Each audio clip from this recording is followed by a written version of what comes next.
মা মানে নিঃশর্ত ভালোবাসা, যেখানে কোনো অভিযোগ নেই, শুধু আশ্রয়। পৃথিবীর সব শব্দ শেষ হয়ে গেলেও মা শব্দটার মানে কখনোই ফুরায় না। মা আছে বলে আজও নিজেকে নিরাপদ মনে হয়। জীবনের প্রতিটা লড়াইয়ে আমার সব থেকে বড় শক্তি আমার মা। মায়ের হাসিতে এমন এক শান্তি আছে যা কোনো ওষুধেই পাওয়া যায় না। মা হলো একটাই মানুষ, যার হাজারটা রূপ, আর তার কাছে অসীম ভালোবাসা। পৃথিবীর সব সম্পর্ক বদলাতে পারে, কিন্তু মায়ের ভালোবাসা কখনোই নয়। মা থাকলে জীবনটা একটু বেশি সুন্দর লাগে।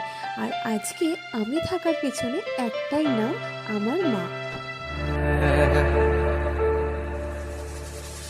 तेरे नाम से ही मेरा नाम बना, जानूंगा मैं यही जानेगा ये जहां। तेरे नाम से ही मेरा नाम बना, जानूंगा मैं यही जानेगा ये जहां। राधे श्याम से हम, तेरे नाम से हम तर जाते हैं। चल तेरे इश्क में पड़ जाते हैं।